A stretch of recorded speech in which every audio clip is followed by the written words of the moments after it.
Hello friends, आप सबका आपके अपने चैनल गोविंद लेक्चर्स में एक बार फिर से स्वागत है। तो कैसे हो आप सब?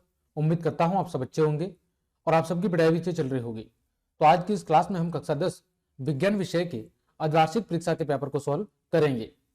हमने गणित और सामाजिक विज्ञान के पेपर को बहुत अच्छे से सॉल्व करा दिया है।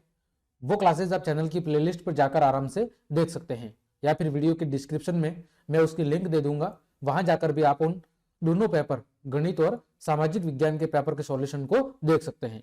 ठीक है, तो चलिए क्लास शुरू करते हैं। हम बात कर रहे हैं विज्ञान विषय के अर्धवार्षिक परीक्षा पेपर 2022-23 की। सबसे पहले बात करते हैं खंड ए के प्रश्नों की। पहला प्रश्न है, एल्केन श्रेणी का सामान्य सूत्र लिखिए। तो एल्केन श्रेणी का जो सामान्य सूत्र है वो है CnH2n+2। ये आपका है एल्केन श्रेणी का सूत्र। दूसरा प्रश्न है, लार में पाए जाने वाले एंजाइम का नाम बताइए। तो उसका नाम है टाइलेन। क्या नाम है? टाइलेन। ठीक है। फिर है, कमरे के ताप पर कौन सी धातु द्रव अवस्था में पाई जाती है? तो वो धातु कौन सी है? आप सब जानते होंगे, जिसे हम कहते हैं पारा या मरकरी। ठीक है, और उसका प्रतीक क्या है? Hg। अगला, दो तंत्रिका कोशिकाओं के मध्य के खाली स्थान को क्या कहते हैं? तो दो तंत्रिका कोशिकाओं के मध्य जो खाली स्थान होता है उसे कहते हैं सिनेप्स। क्या कहते हैं? सिनेप्स। अगला प्रश्न है, प्रतिरोधकता का मात्रक लिखिए। तो जो प्रतिरोधकता का मात्रक है वो है आपका ओम मीटर। क्या है? ओम मीटर। यह आपके प्रतिरोधकता का मात्रक है। अगला प्रश्न है, नमामि गंगे कार्यक्रम किससे संबंधित है? तो ये गंगा नदी के स्वच्छता से संबंधित है। किससे संबंधित है? गंगा नदी की स्वच्छता से। इस कार्यक्रम के अंतर्गत जो लक्ष्य रखा गया है कि गंगा नदी को प्रदूषण मुक्त बनाना है, तो किससे संबंधित है? गंगा नदी से संबंधित है। सातवां प्रश्न है, किन्हीं दो जीवाश्म ईंधनों के नाम बताइए। तो आप कोई भी दो लिख सकते हैं, कोयला और पेट्रोल। ठीक है, जो जीवाश्म से प्राप्त होते हैं। अगला प्रश्न है, प्रश्न संख्या 8, थायरॉक्सिन हार्मोन की कमी से होने वाले रोग का नाम लिखिए। आप लिख सकते हैं गेंगा रोग या फिर गलगंड रोग, एक ही नाम है। ठीक है, और थायरॉक्सिन हार्मोन की कमी कब होती है? जब भोजन के अंदर आयोडीन की कमी हो जाती है। अगला है, द्विसंकर संकरण से प्राप्त F2PD के लक्षण प्रारूप अनुपात लिखिए। तो वो कितना था? 9:3:3:1 था। ठीक है। फिर अगला प्रश्न है, RH कारक की खोज किस प्रजाति के बंदर से हुई है? ठीक है, तो RH कारक की जो खोज हुई है उस बंदर की प्रजाति का नाम था मकाको रिसस। क्या नाम था? मकाको रिसस। अगला प्रश्न है, एक उदासीन विलयन का pH मान बताइए। तो कितना होता है?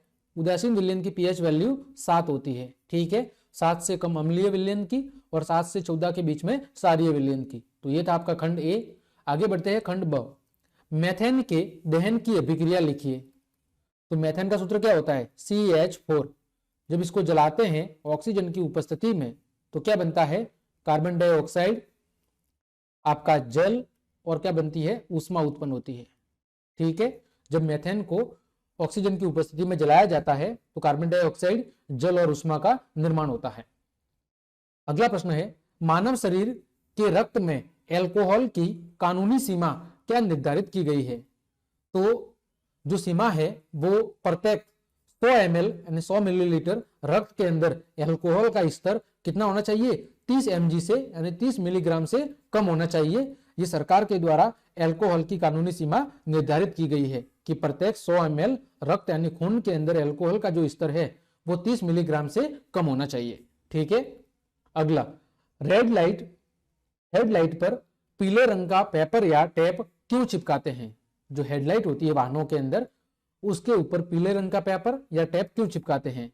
तो देखें, ड्राइविंग के लिए स्वस्थ आंखों तथा एक अच्छी नजर का होना क्या है? अत्यावश्यक है। यानी ड्राइविंग के लिए स्वस्थ आंखों के साथ साथ एक अच्छी नजर का होना क्या है? बहुत ही जरूरी है।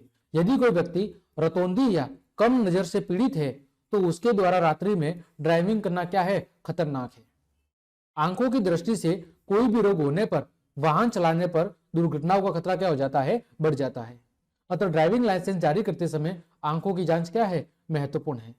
ठीक है, तो इसी तरह से कि सामने वाले को अच्छे से दिखाई दे, ठीक है, और सामने वाला आपके अनुसार क्या करे, उचित प्रतिक्रिया दे, इस वजह से हेडलाइट पर पीले रंग का क्या चिपकाया जाता है, पेपर चिपकाया जाता है। ठीक है, आगे बढ़ते हैं। आधुनिक आवर्त नियम लिखिए। तो आधुनिक आवर्त नियम क्या कहता है कि तत्वों के रासायनिक और जो भौतिक गुण धर्म हैं वो उनकी परमाणु संख्या के क्या होते हैं, आवर्ती फलन होते हैं। आधुनिक आवर्त नियम क्या कहता है कि तत्वों के रासायनिक और भौतिक गुण धर्म उनके परमाणु की संख्या के क्या होते हैं, आवर्ती फलन होते हैं। अगला प्रश्न है, परिवर्तनशील संयोजकता प्रदर्शित करने वाले दो तत्वों के नाम बताइए। तो वो कौन से हैं, क्लोरीन, ऑक्सीजन, कार्बन, हाइड्रोजन, यानी ये एक से अधिक प्रकार की संयोजकता प्रदर्शित करते हैं। अगला है प्रकाश के परावर्तन की परिभाषा। तो प्रकाश के परावर्तन की परिभाषा क्या है कि प्रकाश का किसी सतह से टकराकर वापस उसी माध्यम में लौट जाना क्या कहलाता है, प्रकाश का परावर्तन कहलाता है। प्रकाश का किसी छिपने पृष्ठ से टकराकर वापस उसी माध्यम में लौट जाना क्या कहलाता है, प्रकाश का परावर्तन। अगला है परावर्तन का एक नियम लिखिए। तो परावर्तन का पहला नियम है आपतित किरण, परावर्तित किरण और अभिलंब तीनों एक ही तल में क्या होते हैं, मौजूद होते हैं। और दूसरा नियम है आपतन कोण आई और परावर्तन कोण आर, यानी कोण आई बराबर क्या होता है, कोण आर होता है। अगला है प्रश्न संख्या 16, खडिन क्या है और वर्षा जल संग्रहण के दो लाभ बताने हैं। तो खडिन क्या है कि राजस्थान के अंदर जो पश्चिमी क्षेत्र है, विशेषकर जैसलमेर जिला, वहां पर पानी को संरक्षित करने की, ठीक है, पानी को इकट्ठा करने की, संरक्षित करने की एक विधि है। ठीक है, यानी जल संरक्षण और जल प्रबंधन हेतु अपनाई गई एक विधि है। ठीक है, खडिन। फिर वर्षा जल संग्रहण के दो लाभ क्या है, तो वर्षा के जल संग्रहण से ग्रामीण क्षेत्रों में जो कृषि उत्पादन और कृषकों की जो आय है वो क्या होती है, बढ़ती है। और दूसरा, वर्षा जल संग्रहण से कृषि उत्पादन पर जो सूखे का प्रभाव होता है वो क्या होता है, कम होता है, और लोगों के लिए क्या होती है, पानी की जो उपलब्धता है वो सुनिश्चित होती है। अगला प्रश्न है तंबाकू और मदिरा के सेवन से मानव स्वास्थ्य पर होने वाले एक कुप्रभाव को लिखिए। तो सिंपल सी बात है, तंबाकू और मदिरा के सेवन से कई प्रकार के रोग, जिसमें हृदय रोग हो गया, कैंसर हो गया, मधुमेह हो गया, पुरानी सांस की बीमारी होगी, ये कई सारे रोग क्या होते हैं, तंबाकू और मदिरा के सेवन से उत्पन्न होते हैं। ठीक है, अतः ये स्वास्थ्य के लिए हानिकारक है। अगला, विरंजक चूर्ण का रासायनिक सूत्र। तो रासायनिक नाम क्या है, कैल्शियम ऑक्सीक्लोराइड। रासायनिक सूत्र क्या है, CaOCl2। दो उपयोग क्या है, पहला तो विरंजक चूर्ण का उपयोग यानी आपके कॉटन यानी कपास और टेक्सटाइल उद्योगों में लिनन लॉन्ड्री में विरंजित कपड़ों को धोने के लिए किया जाता है, और जल को सूक्ष्म जीवाणुओं से मुक्त करने में यानी रोगाणुरोधी बनाने के लिए विरंजक चूर्ण का उपयोग किया जाता है। इसके अलावा ऑक्सीकारक के रूप में किया जाता है, इसके अलावा क्लोरोफॉर्म के निर्माण में किया जाता है। ठीक है, कई जगह विरंजक चूर्ण का उपयोग किया जाता है। अगला, जोधपुर के खेजड़ी गांव के चिपको आंदोलन का संक्षेप में वर्णन कीजिए। तो जो खेजड़ी गांव है वहां से इस आंदोलन की शुरुआत हुई, वो कहां पर है, जोधपुर में। और हुआ क्या कि राजस्थान के जिले जोधपुर में स्थित है, और यह आंदोलन किससे संबंधित है, पर्यावरण संरक्षण के नेतृत्व में चलाया गया। यह आंदोलन जोधपुर के खेजड़ी गांव में रहने वाली अमृता देवी के द्वारा सन 1730 में पर्यावरण को बचाने के नेतृत्व में चलाया गया था। कि जब जोधपुर के शासक अभय सिंह ने जब अपने सैनिकों को खेजड़ी के पेड़ काटने के लिए आदेश दिया, तो वो लोग खेजड़ी गांव चले गए, और वहां पर जब पेड़ों को काटना उन्होंने शुरू कर दिया। और जब ये बात गांव के लोगों को पता चली, तो अमृता देवी और उसकी जो पुत्रियां थी वो तीनों क्या हो गई, अमृता देवी और उसकी 3 पुत्रियां तीनों ही पेड़ों से आकर लिपट गई, और सैनिकों ने पेड़ों के साथ उनको भी काट दिया। और धीरे धीरे ये खबर पूरे गांव में फैल गई, और बिश्नोई समाज के लगभग 363 लोगों ने इस विखंडित घटना के अंदर क्या कर दी, अपनी जान गंवा दी। ठीक है, तो यानी पेड़ों को कटाने से संबंधित यह आंदोलन संबंधित था कि जब राजा के हुक्म पर सैनिक पेड़ों को काटने पहुंचे, तो लोग क्या हो गए, पेड़ों से जाकर चिपक गए, और सैनिकों ने बिल्कुल मानवीयता को खोते हुए पेड़ों के साथ उन लोगों को भी क्या कर दिया, मौत के घाट उतार दिया।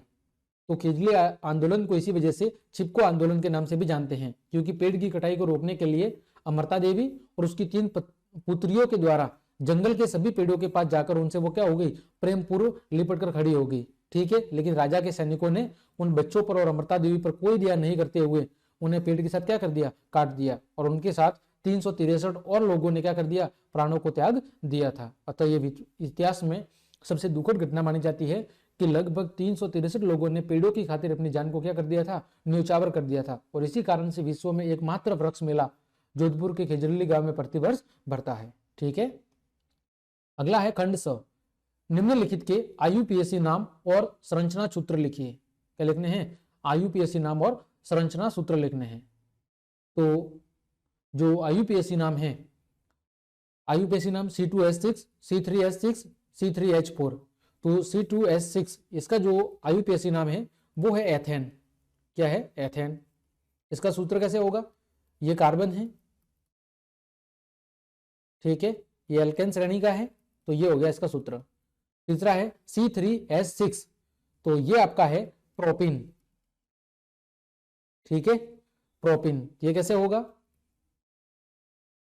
इस तरह, इस कार्बन के साथ कितने जुड़ेंगे, 2, और इस कार्बन के साथ 1, इसके साथ 1 और 2 और 3, तो 3 और 3 6, यानी कि ये हो गया आपका C3H6। फिर C3H4, ये कौन सा है, प्रोपाइन। ठीक है, तो इसका कैसे बनेगा, ये कार्बन के बीच में त्रिआबंध, तो ये हो गया हाइड्रोजन आपका, ये 3 और 4, 1 2 और 3। ठीक है, ये आपका 20वां प्रश्न है। आगे बढ़ते हैं, न्यूरॉन का नामांकित चित्र, तो ये तंत्रिका कोशिका है, न्यूरॉन का आपको एक नामांकित चित्र कुछ इस तरह बनाना था। ठीक है, फिर आयोडीन युक्त नमक के उपयोग की सलाह क्यों दी जाती है, क्योंकि आयोडीन युक्त नमक के अंदर आयोडीन के क्या पाए जाते हैं, लवण पाए जाते हैं। और आयोडीन की जो आवश्यकता है, ये थायराइड ग्रंथि में थायरॉक्सिन हार्मोन के संश्लेषण के लिए क्या है, जिम्मेदार है, इसके लिए आवश्यक है। थायरॉक्सिन एक महत्वपूर्ण हार्मोन है जो कार्बोहाइड्रेट, वसा और प्रोटीन के उपापचय को क्या करता है, कंट्रोल करता है। साथ ही साथ वृद्धि के संतुलन के लिए भी आवश्यक होता है। और यदि शरीर के अंदर थायरॉक्सिन हार्मोन की कमी हो जाएगी तो गलगंड या घेंगा रोग उत्पन्न हो जाएगा। अगला, जैव चिकित्सीय अपशिष्ट, यानी जो डॉक्टर लोग होते हैं उनका जो अपशिष्ट होता है, कचरा होता है, उससे होने वाले 2 रोगों के नाम बताने हैं। तो हेपेटाइटिस बी और टिटनेस, ये जैव चिकित्सीय जो अपशिष्ट हैं, ठीक है, उनसे फैलने वाले रोग हैं। फिर जैव निम्नीकरणीय और अजैव निम्नीकरणीय में अंतर बताइए, तो इन दोनों के अंदर अंतर बताना है। तो वे अपशिष्ट पदार्थ जिनका जैविक कारकों यानी कीड़े मकोड़े, छोटे सूक्ष्म जीवों के द्वारा अपघटन हो जाता है, उन्हें कहते हैं जैव निम्नीकरणीय अपशिष्ट, जैसे घरेलू कचरा, रुई, पट्टी और जैव चिकित्सीय कुछ अपशिष्ट।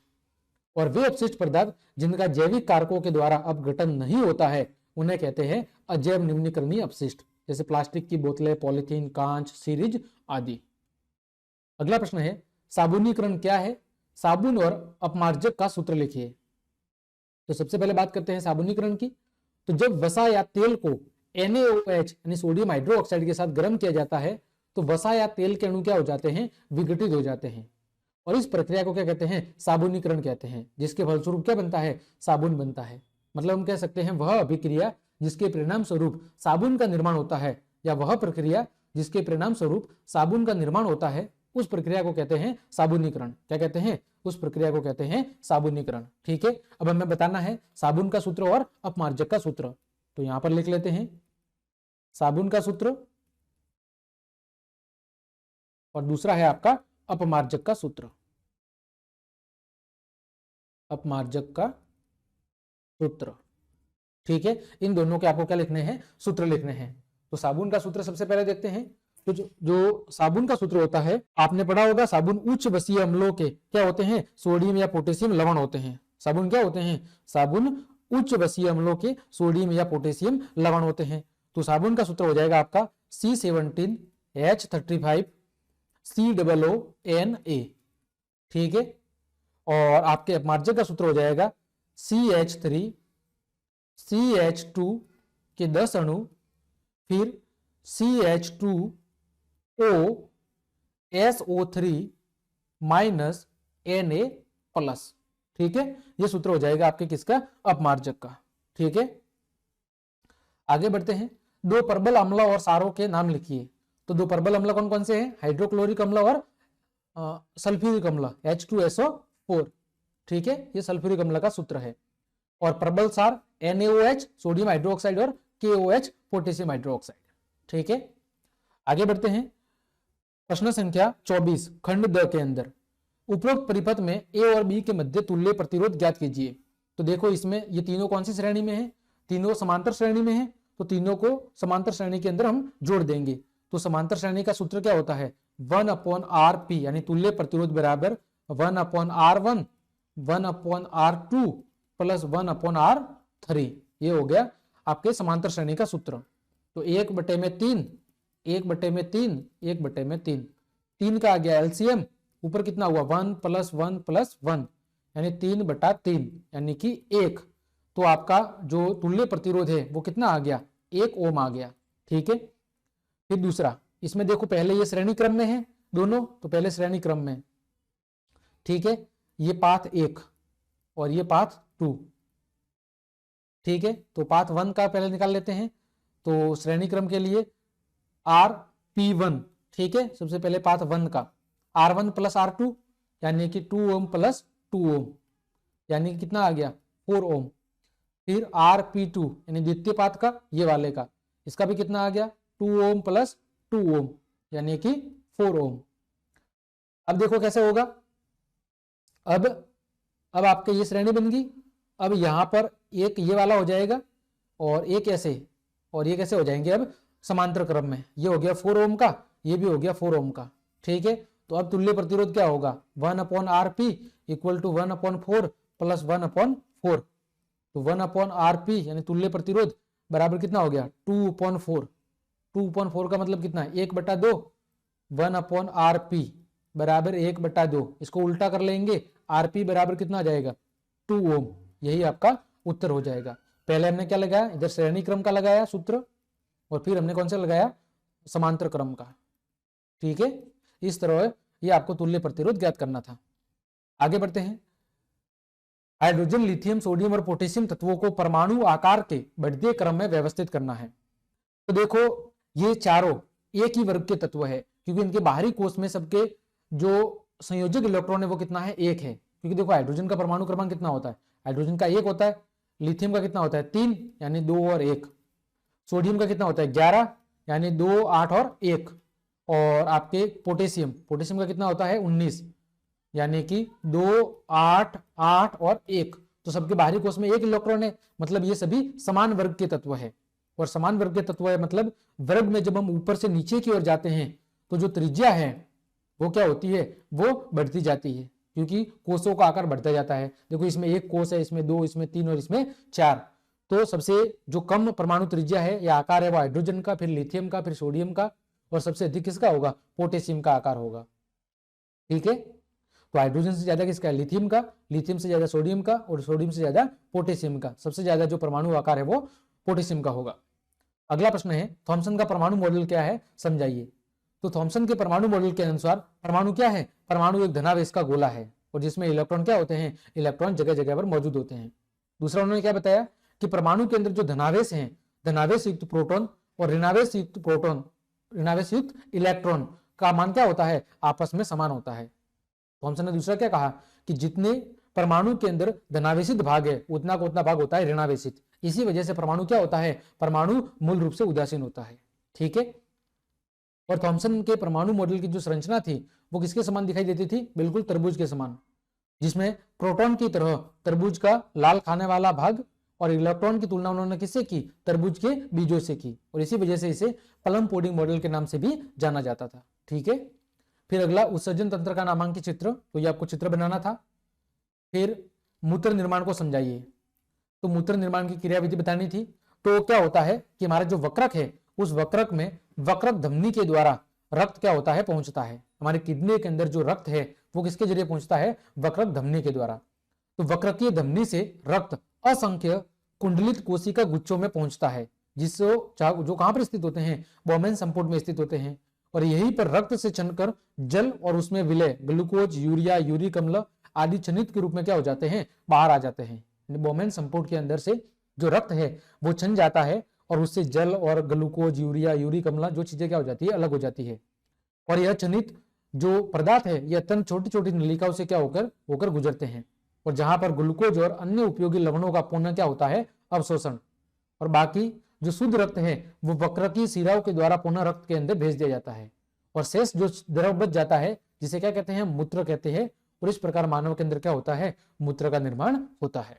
ठीक है, ये मैंने जो चैप्टर की जब व्याख्या पढ़ाई है तो बहुत अच्छे से चित्र के जरिए समझा रखा है, तो आपसे रिक्वेस्ट है कि एक बार वो क्लास जरूर देखें। अगला है फ्लेमिंग का वाम हस्त का नियम लिखिए। तो फ्लेमिंग का जो वाम हस्त का नियम है वो क्या कहता है कि अपने बाएं हाथ के अंगूठे, तर्जनी की मध्य अंगुली, तर्जनी और मध्य अंगुली, अपने बाएं हाथ के अंगूठे, तर्जनी अंगुली और मध्य अंगुली को इस प्रकार फैलाओ कि वो तीनों क्या हो, परस्पर लंबवत हो, 90 डिग्री के कोण पर हो। तो ऐसी स्थिति में जो तर्जनी अंगुली है वो चुंबकीय क्षेत्र को दर्शाएगी, जो मध्य अंगुली है वो धारा के प्रवाह को बताएगी, और जो अंगूठा है वो चालक की दिशा को प्रदर्शित करेगा। ठीक है, अंगूठा किसको प्रदर्शित करेगा, अंगूठा चालक की दिशा को, तर्जनी आपकी चुंबकीय क्षेत्र को, और जो मध्यमा है वो विद्युत धारा की दिशा को प्रदर्शित करेगी। ठीक है, यह था फ्लेमिंग का वाम हस्त का नियम। फिर विद्युत जनरेटर का नामांकित चित्र, तो ये आपको विद्युत जनरेटर का एक नामांकित चित्र बनाना था। ठीक है, फिर आगे बढ़ते हैं। आनुवांशिक विभिन्नता से आप क्या समझते हैं, और स्वस्थानीय संरक्षण और बहिस्थानीय संरक्षण को समझाइए। तो देखो, आनुवांशिक विविधता का मतलब क्या है कि एक ही प्रजाति के विभिन्न सदस्यों के मध्य जीन के कारण पाई जाने वाली जो विभिन्नता है उसको बोलते हैं आनुवांशिक विभिन्नता। एक ही प्रजाति के विभिन्न सदस्यों के बीच में जीन के कारण पाई जाने वाली जो विभिन्नता है उसको बोलते हैं आनुवांशिक विविधता। अब स्वस्थानीय संरक्षण और बहिस्थानीय, देखो स्व का मतलब है अपना, यानी अपने ही स्थान पर संरक्षण, और बहि का मतलब है बाहर, स्थान का मतलब वही जगह। ठीक है, तो स्वस्थानीय संरक्षण का मतलब है कि जब जैव विविधता को उसके प्राकृतिक पर्यावरण में सुरक्षित करना, जब किसी भी जैव विविधता को, यानी जैव को, चाहे वो जीव हो या पेड़ पौधे हो, यानी किसी भी जीव को उसके ही प्राकृतिक पर्यावरण में संरक्षित करना क्या कहलाता है, स्वस्थानीय संरक्षण। और इसके लिए प्राकृतिक आवास स्थानों को सुरक्षित क्षेत्र घोषित कर दिया गया है। स्वस्थानीय संरक्षण के अंतर्गत बायोस्फीयर रिजर्व, राष्ट्रीय उद्यान, अभ्यारण्य, वेटलैंड्स, मैंग्रोव वनस्पति आदि आते हैं। दूसरा है बहिस्थानीय संरक्षण, यानी किसी भी जीव का संरक्षण उसके प्राकृतिक स्थान के बजाय किसी दूसरे जगह पर करना। तो जीवों का संरक्षण स्वस्थानीय संरक्षण सबसे अच्छा होता है, अतः प्राकृतिक रूप से किया गया संरक्षण अच्छा होता है। परंतु जब कभी इस प्रकार का संरक्षण संभव नहीं होता है तो वानस्पतिक उद्यानों और विशेष वृक्ष संग्रहण में बहिस्थानीय संरक्षण संभव है। ठीक है, यानी जीवों का उनके मूल स्थान से किसी दूसरी जगह पर संरक्षण करना वो कहलाता है बहिस्थानीय संरक्षण। इस प्रकार का संरक्षण पौधों में उद्यानों के रूप में, जबकि प्राणियों में चिड़ियाघरों के रूप में किया जाता है। ठीक है, अगला स्वपरागण और परपरागण में अंतर। तो पहला जो पॉइंट है स्वपरागण का, यह क्रिया केवल द्विलिंगी पुष्पों में पाई जाती है जिसमें नर और मादा दोनों मौजूद होते हैं। परपरागण, यह क्रिया दोनों एक लिंगी अथवा द्विलिंगी प्रकार के पुष्पों में होती है। ये दोनों ही प्रकार के पुष्पों में हो सकती है। स्वपरागण के अंदर जो पुष्प पाए जाते हैं वो रंगहीन होते हैं और गंधहीन, जबकि पर परागण वाले जो पुष्प हैं वो रंगीन होते हैं और सुगंधित होते हैं। स्वपरागण की जो क्रिया है वो एक पुष्प के परागण उसी पुष्प के वर्तिकाग्र पर क्या होते हैं, गिरते हैं, जबकि पर परागण के अंदर एक पुष्प के परागण अपनी ही जाति के अन्य पुष्प के वर्तिकाग्र पर गिरते हैं। ठीक है, स्वपरागण में क्या होता है, इस प्रकार की क्रिया में किसी माध्यम या साधन की आवश्यकता नहीं होती है, लेकिन पर परागण में वायु, जल, कीट आदि के माध्यम से क्या होती है, परागण की क्रिया होती है। फिर स्वपरागण से उत्पन्न जो पौधे हैं वो कमजोर होते हैं और अस्वस्थ होते हैं, जबकि पर परागण की क्रिया से उत्पन्न पौधे स्वस्थ और कैसे होते हैं, पुष्ट होते हैं। ठीक है, अगला निषेचन किसे कहते हैं और मानव में निषेचन की क्रिया किस अंग में होती है। तो नर और मादा युग्मक, यानी नर शुक्राणु और मादा अंडाणु के मिलने या संलयन की जो प्रक्रिया है और उससे जो युग्मनज बनता है उसके बनने की क्रिया क्या कहलाती है, निषेचन। जिसमें क्या होता है, नर के शुक्राणु और मादा के अंडाणु क्या होते हैं, आपस में संपर्क में आते हैं, जिसकी वजह से क्या होता है, जिसकी वजह से युग्मनज का निर्माण होता है। अतः अंडाणु और शुक्राणु का जो मिलन है, जो मिलन या संलयन है, वही कहलाता है निषेचन। और मानव शरीर में ये जो मादा का जो प्रजनन तंत्र होता है उसके अंदर जो फैलोपियन ट्यूब, जिसे हम डिंबवाही क्या कहते हैं, डिंबवाही नलिका कहते हैं, क्या कहते हैं, अंडवाहिनी या डिंबवाही नलिका कहते हैं, उसके अंदर निषेचन की क्रिया होती है। फिर आपको मानव नेत्र का एक चित्र बनाना था, तो ये इस तरह आपको मानव नेत्र का एक नामांकित चित्र बनाना था। फिर निकट दृष्टि दोष और दूर दृष्टि दोष के कारण और निवारण लिखिए। तो सबसे पहले बात करते हैं निकट दृष्टि दोष की। इस दोष में क्या होता है कि निकट की वस्तु तो साफ दिखाई देती है लेकिन दूर की वस्तु साफ दिखाई नहीं देती है। इसका कारण क्या है? तो कारण है या तो लेंस से रेटिना तक की जो दूरी है वो बढ़ जाती है, मतलब नेत्र गोलक होता है उसकी जो त्रिज्या है वो क्या हो जाती है, बढ़ जाती है। ठीक है, पहला कारण ये हो सकता है। दूसरा, लेंस के पृष्ठों की जो वक्रता त्रिज्या होती है वो क्या हो जाती है, बढ़ जाती है। यानी लेंस का या तो मोटा हो जाना, लेंस का मोटा हो जाना जिसकी वजह से उसकी फोकस दूरी क्या हो जाती है, जिसकी वजह से उसकी फोकस दूरी कम हो जाती है। अब इसका निवारण कैसे कर सकते हैं? इस दोष को निवारण करने हेतु हम क्या करते हैं, उचित क्षमता का एक अवतल लेंस का उपयोग करते हैं। किसका उपयोग करते हैं? उचित क्षमता के एक अवतल लेंस का उपयोग करते हैं। फिर बात करते हैं दूर दृष्टि दोष। इसमें क्या होता है, इसमें दूर की वस्तु तो साफ दिखाई देती है लेकिन पास की वस्तु यानी निकट की वस्तु साफ दिखाई नहीं देती है। कारण क्या है? नेत्र से जो रेटिना की दूरी है वो क्या हो जाती है, कम हो जाती है। यानी नेत्र के गोले की जो त्रिज्या है वो कम हो जाती है, और या फिर लेंस के पृष्ठों की जो वक्रता है वो कम हो जाती है, यानी लेंस क्या हो जाता है, पतला हो जाता है, जिससे फोकस दूरी क्या हो जाती है, बढ़ जाती है। और इस वजह से जो प्रतिबिंब है वो क्या बनता है, रेटिना से पीछे बनने लगता है। अब दूर दृष्टि दोष में होता क्या है, इसके निवारण के लिए हम उचित क्षमता के एक उत्तल लेंस का क्या करते हैं, प्रयोग करते हैं। ठीक है, ताकि प्रतिबिंब रेटिना पर बने। अगला, एक 4 ओम प्रतिरोध में 10 एम्पियर की धारा 2 सेकंड में प्रवाहित होती है, तो ऊष्मा की मात्रा, तो इसका क्या क्या दिया हुआ है, आर दिया हुआ है। आर प्रतिरोध दिया हुआ है 4 ओम, धारा आई का मान दिया हुआ है 10 एम्पियर, समय का मान दिया हुआ है 2 सेकंड। तो ऊष्मा का मान H इक्वल टू क्या होता है, आई स्क्वायर आर टी। आई का मान कितना है, 10 गुणा 10, आर का मान कितना है 4, टी का मान कितना है 2। ये कितना हो गया, 4 दूनी 8 और ये हो गया 100, यानी 800 जूल। ठीक है। अगला, परिनालिका क्या है और परिनालिका से विद्युत चुंबक कैसे प्राप्त करते हैं। तो परिनालिका क्या है, जब हम कागज या गत्ते की बेलनाकार नली को लेकर उसके ऊपर तांबे के विद्युत रोधी तारों को लपेट लेते हैं तो एक लंबी कुंडली का क्या होता है, निर्माण होता है। उसी का बोलते हैं परिनालिका बोलते हैं। जैसे देखो, ये कागज या गत्ते का कोई बेलनाकार शीट है, वो नली ले ली हमने और इसके ऊपर तांबे के विद्युत रोधी तारों को बिल्कुल लपेट दिया, तो इस प्रकार की जो ये संरचना है ये कहलाती है परिनालिका। ठीक है। अब इस परिनालिका से विद्युत चुंबक कैसे बना सकते हैं, तो हमने परिनालिका को एक सेल से संयोजित किया है, इधर एक कुंजी है और इसको बीच में एक दृढ़ आधार से क्या कर दिया है, बांध दिया है। ठीक है। अब हम क्या करेंगे, जब परिनालिका में धारा प्रवाहित की जाती है तो परिनालिका में क्या होता है, चुंबकीय क्षेत्र उत्पन्न होता है। इस चुंबकीय क्षेत्र की दिशा क्या होती है, समान होती है, और बाहर के चुंबकीय क्षेत्र एक दूसरे का क्या करते हैं, विरोध करते हैं, और इसी कारण से चुंबकीय क्षेत्र का मान बाहरी बिंदुओं पर कम होता है और अंदर वाले भाग में क्या होता है, ज्यादा होता है। मतलब हम परिनालिका को विद्युत चुंबक कैसे बना सकते हैं, इसमें धारा को प्रवाहित करके। ठीक है। जब हम इसको किसी परिपथ से जोड़ देंगे और जब इसमें विद्युत धारा प्रवाहित करेंगे तो क्या हो जाएगा, परिनालिका के अंदर चुंबकीय क्षेत्र उत्पन्न हो जाएगा और ये एक विद्युत चुंबक की भांति कार्य करेगा। अगला, नर और मादा जनन हार्मोन के नाम। तो नर हार्मोन का नाम क्या है, टेस्टोस्टेरोन। काम क्या करता है, शुक्राणुओं का निर्माण करता है। मादा हार्मोन का नाम क्या है, एस्ट्रोजन और प्रोजेस्टेरोन।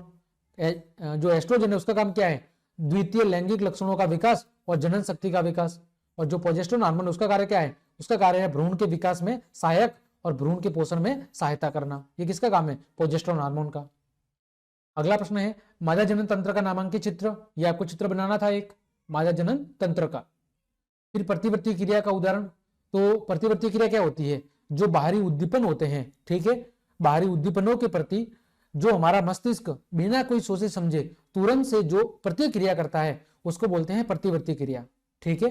यानी किसी बाह्य उद्दीपन की अनुक्रिया के स्वरूप बिना मस्तिष्क की जानकारी के कुछ भी घटना का अकस्मात हो जाना क्या कहलाता है, प्रतिवर्ती क्रिया। जैसे सांप को बिल्कुल अचानक देखते ही एकाएक कूदकर हम क्या हो जाते हैं, पीछे हट जाते हैं।